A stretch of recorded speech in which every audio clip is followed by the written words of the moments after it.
नमस्कार दोस्तों, कैसे हैं आप सभी। आज फिर आप सभी के सामने हाजिर हूँ एक नई कहानी लेकर।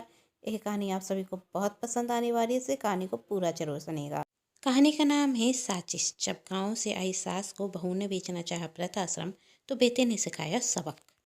यदि आप सभी को मेरे द्वारा लिखी गई यह कहानी पसंद आए तो चैनल को सब्सक्राइब करके पास में जो बेल आइकन का बटन है उसे प्रेस जरूर कर दीजिएगा, क्योंकि इसी से मिलती हैं आप सभी को मेरी आने वाली हर कहानी की नोटिफिकेशन। कहानी पसंद आने पर वीडियो को लाइक जरूर कीजिएगा, जिससे मुझे मिलती है कहानियाँ लिखने के लिए प्रेरणा। और कहानी को अपनों के साथ शेयर करना बिल्कुल ना भूलें। तो चलिए कहानी शुरू करते हैं। विनीत के ऑफिस से घर आते साथ मीना उसे पानी का गिलास देते हुए पूछती, विनीत, नया साल आ रहा है तो हम कहाँ घूमने के लिए जा रहे हैं? गाँव। पानी का गिलास टेबल पर रखते हुए विनीत कहता और कमरे में चला जाता। तभी पीछे से मीना आते हुए कहती, यह क्या मजाक है विनीत? नए साल पर कोई गांव घूमने के लिए जाता है क्या? तब विनीत कहता, क्यों नहीं जाता? जहाँ घर परिवार होगा वहीं तो हम जाएंगे और असली खुशी वहीं तो मिलेगी। आज ऑफिस में बड़े भैया का फोन आया था, कह रहे थे कि माँ हमें याद कर रही हैं, बहुत दिन हो गए मिलना नहीं हुआ। तब तो मैंने मना कर दिया, फिर सोचा क्यों ना 1 जनवरी को जाकर उन्हें सरप्राइज दे दूं, सब बहुत खुश हो जाएंगे। विनीत के मुंह से गांव जाने की बात सुन मीना को अंदर ही अंदर बहुत गुस्सा आता। वही मना तो करना चाहती थी, पर विनीत को नाराज करना नहीं। और वह खुद को समझाते हुए मन में कहती, अभी 2 दिन बाकी है मीना, नया साल आने में। जब तक कोई बहाना बनाकर गांव जाना कैंसिल करा लूंगी। और क्यों विनीत को नाराज करके नया साल बेकार करूं? किसी होटल में जाकर पार्टी करेंगे हम तो, जैसे मेरी सभी दोस्त कर रहे हैं। खाना खाने के बाद दोनों सो जाते, पर मीना को नींद नहीं आती। वह पूरी रात यही सोचती, आखिर ऐसा क्या करूं कि गांव जाना कैंसिल हो जाए। सुबह होते हुए विनीत मीना से कहता, तुम पैकिंग कर लेना, आज शाम की ट्रेन से हम गांव जाएंगे। आज क्यों? मीना ने आश्चर्य से कहा, मेरा मतलब नया साल तो कल नहीं परसों है। तब विनीत कहता, हम किसी होटल में नहीं, घर जा रहे हैं। 1 दिन पहले पहुंच गए तो क्या फर्क पड़ता है, वैसे भी सब हमसे मिलकर खुशी होंगे। हाँ वो भी है। कहते हुए मीना अपने काम में लग जाती और विनीत ऑफिस चला जाता। मीना का पूरा दिन इसी सोच में चला जाता, आखिर ऐसा क्या करूं कि गांव नहीं जाना पड़े। देखते देखते वक्त निकलता और विनीत ऑफिस से घर आया। दोपहर बचाने पर दरवाजा घर की मेड गोपी खोलती। विनीत गोपी से पूछता, मैडम कहाँ हैं? तब गोपी कहती, सर वो क्या कर रही हो? मैंने पूछा मीना कहाँ है? विनीत ने थोड़ी तेज आवाज में कहा। तभी मीना की आवाज आती, आह! जिसे सुन दौड़ कर विनीत अपने कमरे में जाता और देखता कि मीना के पैर पर पट्टी बंधी हुई है और वही पलंग पर बैठी है। मीना को इशारत में देखते हुए विनीत घबरा जाता और विनीत पूछता, यह सब कैसे हुआ? तुम्हें चोट कैसे आई? वो सर, मैंने पोछा लगाया और पोछा गीला होने के कारण मैडम फिसल गई, गोपी ने कहा। तुम्हें एक काम भी ठीक से करना नहीं आता? विनीत गुस्से में गोपी से बोला। तब मीना कहती, अब उस पर गुस्सा क्यों हो रहे हो, गलती हो जाती है। अब गोपी तुम जाओ, और इतनी देर तक मेरा ख्याल रखने के लिए थैंक यू। गोपी वहाँ से चली जाती और मीना रोते हुए विनीत से कहती, विनीत अब हम गांव नहीं जा सकते, मेरी वजह से सब कुछ खराब हो गया। तुम्हारा कितना मन था गांव जाने का, माँ भी हमें देखती तो कितनी खुश हो जाती, पर एक काम करो, तुम गांव जाकर सबसे मिल लो, मैं यहाँ पर अकेली रह लूँगी। तब विनीत कहता, पागल हो गई हो क्या? तुम्हें ऐसी हालत में छोड़कर मैं गांव कैसे जा सकता हूँ? जाएंगे तो हम दोनों जाएंगे, वरना कोई नहीं। यह सुन मीना मुस्कुरा जाती और मन ही मन कहती, आखिरकार मेरा आइडिया सफल हो गया। मैं जानती थी मेरा ये नाटक देख तुम कभी भी गांव जाने के लिए तैयार नहीं होगे। पैर में चोट तो नाटक है पतिदेव, असल में तो मुझे गांव जाना ही नहीं था। अब तो हम नया साल होटल में जाकर पार्टी करेंगे। इसी तरह 2 दिन निकल जाते और नए साल के दिन मीना विनीत को आवाज लगाते हुए कहती, विनीत विनीत, देखो मेरा पैर एकदम से सही हो गया। लगता है मेरे पैर की नस चढ़ गई होगी। अब सब कुछ ठीक है। मैं कितने आराम से चल रही हूँ। हाँ सच में तुम तो एकदम से ठीक हो गई। विनीत कहता, चलो नए साल के दिन तुम्हें रंगरा कर नहीं चलना होगा। तब मीना कहती, सॉरी विनीत, मेरी वजह से तुम गांव नहीं जा पाए और हमारा नया साल खराब हो गया। कोई बात नहीं। विनीत कहता, मेरी जान तुम ठीक हो ना, वही काफ़ी है। तब मीना ने कहा, पर हम अभी भी आज के दिन कोई एंजॉय कर सकते हैं। क्यों ना हम अच्छे से रेस्टोरेंट में जाकर पार्टी करें और अपना नया साल सेलिब्रेट करें। तब मीना विनीत से कहती, तब विनीत कहता, मुझे कोई प्रॉब्लम नहीं, हम चलते हैं, तुम तैयार हो जाओ। तभी घर की डोरबेल बजती। तब मीना कहती, आज के दिन कौन होगा? विनीत कहता, मैं देखता हूँ, तुम तैयार हो। जब विनीत दरवाज़ा खोलता तो बहुत शोर की आवाज़ आती, जिसे सुन मीना भी बाहर निकलती और देखकर हैरान रह जाती, क्योंकि उसके ससुराल वाले गांव से उसके घर आए हुए थे, जो मीना बिल्कुल नहीं चाहती थी। जहां विवेक अपनी माँ, भैया भाभी और उनकी दोनों बेटी के आने से खुश था, वहीं मीना को उन्हें देखकर बहुत गुस्सा आता। वह चिल्ला कर कहना चाहती थी, निकल जाओ मेरे घर से, पर वह कुछ कह नहीं पाती। तभी उसकी दोनों भतीजियां आकर उससे चिपक के कहती, हैप्पी न्यू ईयर चाची। मीना का मन तो हो रहा था इन्हें धक्का देकर खुद से दूर कर दूं। तभी जेठानी ने आकर पूछा, कैसी हो मीना? अभी तक तो ठीक थी, पर आपके आने के बाद कुछ ठीक नहीं रख रहा है।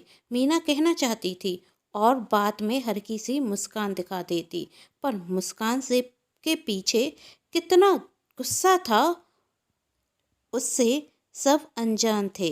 तभी विवेक कहता, भैया भाभी आप माँ के साथ यहाँ आए, यह देख मुझे बहुत अच्छा लगा, पर आने के पहले खबर दे देते तो मैं रहने के लिए आ जाता। तब विवेक के बड़े भैया विकास कहते, छोटे हमारा आने का कोई विचार नहीं था, पर वो तुम्हारी भाभी ने कहा कि देवरानी जी गांव ना आने के कारण दुखी हैं और यहाँ माँ भी दुखी हैं, तो क्यों ना हम शहर चलें, जिससे देवर जी और देवरानी जी खुश हो जाएंगे। और माँ भी, भाभी आपने बिल्कुल सही किया जो माँ के साथ यहाँ आ गए। आप सबको देखकर हम दोनों बहुत खुश हैं, है ना मीना? विवेक मीना से कहता। तब मीना हाँ में जवाब देते हुए कहती, हाँ क्यों नहीं। मुझे आप सबको देखकर जैसा महसूस हो रहा है वह मैं शब्दों में बयां नहीं कर पा रही हूँ। खैर छोड़िए, आप सब आ गए हैं तो क्या कर सकते हैं। तभी विवेक कहता, अरे मीना, तुम कह रही थी ना कि नया साल पर हम किसी अच्छे से रेस्टोरेंट पर चलते हैं, तो चलो रेस्टोरेंट पार्टी करेंगे। यही सुन दोनों भतीजियाँ महक और खुशी उछलते हुए कहते, पार्टी। तभी मीना फिर से पैर दर्द का बहाना करते हुए कहती, विवेक लगता है मेरे पैर में फिर से दर्द हो रहा है, मैं नहीं जा पाऊंगी। क्या हुआ मीना? जेठानी रीना ने पूछा। कुछ नहीं, मुझे आराम की ज़रूरत है, कहते हुए मीना अपने कमरे में चली जाती और यह सुन महक और खुशी उदास हो जाते। तभी विवेक कहता, आप दोनों क्यों दुखी होती हैं? आपके चाचा आपको घुमाने ले जाएंगे। विवेक सभी के साथ रेस्टोरेंट में जाता और मीना घर पर अकेली थी। मीना की जेठानी और सास ने कहा था कि मैं मीना के साथ रुक जाती हूँ, पर मीना उन्हें भेज देती। तभी मीना की सहेली का फ़ोन आता और मीना से कहती, कहाँ गई हो जीजा जी के साथ घूमने, हम दोनों तो गोवा आए हैं। तब मीना गुस्से में कहती, मेरी किस्मत में है सुख है कहाँ, मेरे पतिदेव तो बैठे माँ भैया और भाभी भक्त, मैं यहाँ अकेले घर पर हूँ और वह अपने परिवार को रेस्टोरेंट लेकर गए हैं नए साल की पार्टी करने। मेरी पूरी मेहनत पर पानी फेर दिया, इतनी मुश्किल से गांव जाने का प्रोग्राम फेर किया, सोचा कहीं बाहर नए रेस्टोरेंट में जाएंगे, पार्टी कर लेंगे, पर वह भी कहाँ हुआ। गांव नहीं गए तो ससुराल वाले यहाँ आ गए, अब ना जाने कितने दिन यहाँ रुकेंगे। मन तो हो रहा है धक्के मार कर घर से बाहर निकाल दूँ। तब मीना की सहेली कहती, किया यह तो बहुत बुरा हुआ यार। कहते हैं नए साल के पहले दिन जो दुर्घटना घटती है वह पूरी साल होती रहती है। कहीं ऐसा ना हो कि तेरे पति के परिवार वाले अब गांव वापस जाए ही ना और तेरे पास रह जाएं। ऐसे कैसे? मीना ने कहा, यदि करके कर नहीं गए तो धक्के मार कर निकाल दूंगी, फिर चाहे विवेक नाराज हो, मैं परवाह नहीं करूंगी। उन गांव के गवारों को मैं ज़्यादा दिन घर में नहीं देख सकती।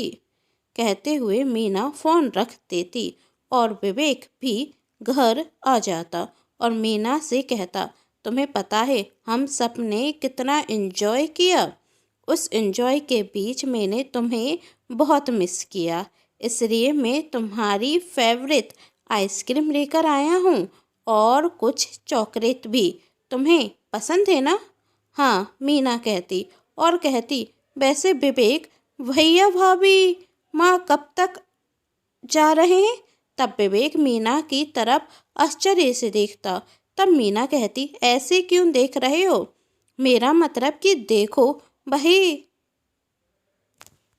आए हैं और मैं भाभी से ज़्यादा बात भी नहीं कर पा रही हूँ, पर जाना तो होगा ना उन्हें। तब विवेक कहता, भैया भाभी कर जा रहे हैं, वो दरअसल महक खुशी जिद कर रहे हैं, उन्हें मामा के घर जाना है, पर भाभी मना कर रही थी, कह रही थी यदि मैं मायके चली गई तो माँ का ध्यान कौन रखेगा। माँ तो अकेले गांव में रहेंगी, यह भी तो दूसरे शहर में नौकरी करते हैं, इन्हें भी तो नौकरी पर जाना होगा। माँ जी को अकेला छोड़कर मैं नहीं जा सकती। तब मैंने भाभी से कहा, दोनों बच्चियों का इतना मन है तो आप चली जाइए और माँ के साथ कुछ दिन छोटे बेटे बहू को रहने दीजिए। माँ कुछ दिन शहर में रह लेंगी तो सब कर जा रहे हैं, तो माँ जी नहीं जा रही हैं? मीना पताक से कहती। नहीं, विवेक ने कहा, क्यों, तुम्हें कोई परेशानी है क्या? नहीं, मुझे क्या परेशानी होगी? मीना कहती, वो तो मैं इसलिए कह रही थी कि मेरे पैर में चोट है, इसलिए मैं माँ जी की सेवा नहीं कर पाऊंगी। तुम उसकी चिंता मत करो, मैं हूँ ना, मैं सब देख लूँगा। कहते हुए विवेक वहाँ से चला जाता। दूसरे दिन विवेक की माँ को छोड़ सब चले जाते। देखते देखते 1 महीना हो जाता और अभी भी विवेक की माँ मीना के पास शहर में थी और मीना अंदर ही अंदर गुस्से से आग बबूला हो रही थी। एक दिन विवेक मीना से कहता, मीना आज बड़े भैया का फ़ोन आया था, वही कह रहे थे। मीना बीच में ही विवेक को रोकते हुए कहती, क्यों, जेठी सासू माँ को लेने के लिए आ रहे हैं? चलो अच्छा है। फिर मीना बात को बतरते हुए कहती, वो माँ जी अक्सर कहती हैं, वो उन्हें गांव की और महक और खुशी की बहुत याद आ रही है, इसलिए मैं कह रही थी। अच्छा है माँ जी के लिए, वरना मुझे तो उनके जाने का बहुत दुख होगा। कहते हुए मीना मन ही मन प्रसन्न होती और कहती, चलो इस बुढ़िया से पीछा छूटेगा। तब विवेक कहता, मीना दुखी मत हो, माँ अभी हमारे साथ और दिन रहेंगी। बड़े भैया कह रहे थे शहर में उनकी नौकरी पक्की हो गई है, तो वही सोच रहे हैं कि भाभी माँ और दोनों बेटियाँ शहर ही आकर रहने रखें।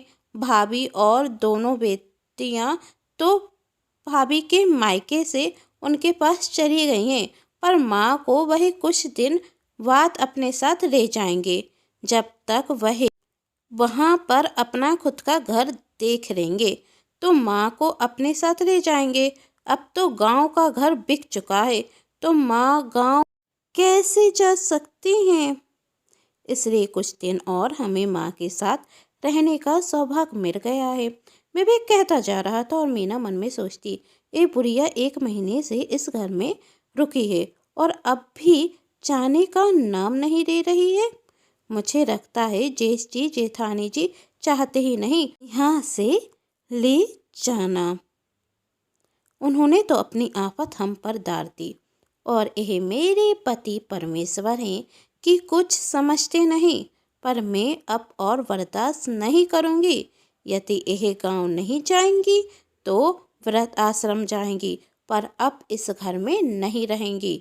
अब चाहे मुझे खुद इन्हें व्रत आश्रम छोड़कर आना पड़े तो मैं यह भी करूँगी। मीना सोच चुकी थी वह अपनी सास को वृद्धाश्रम भेजेगी, पर कैसे वह आपको कहानी के अगले भाग में पता चलेगा। मीना का निर्णय अतीक था और विवेक जो अपनी माँ से बहुत प्यार करता था, जब उसे मीना की साजिश का पता चलेगा तो विवेक कैसे सिखाएगा मीना को सबक। जानने के लिए कहानी का अगला भाग जरूर देखें, जिसके लिए कर लीजिए आप सभी चैनल को सब्सक्राइब, क्योंकि जब भी मैं लेकर आऊँ कहानी का अगला भाग तो आप सभी को पता चल सके। और हाँ, जो पास में बेल आइकन का बटन है उसे प्रेस करना बिल्कुल ना भूलें, क्योंकि इसी से तो मिलती हैं आप सभी को मेरी आने वाली हर कहानी की नोटिफिकेशन। कहानी पसंद आने पर चैनल को सब्सक्राइब, वीडियो को लाइक एंड शेयर जरूर कीजिएगा। Thanks for watching.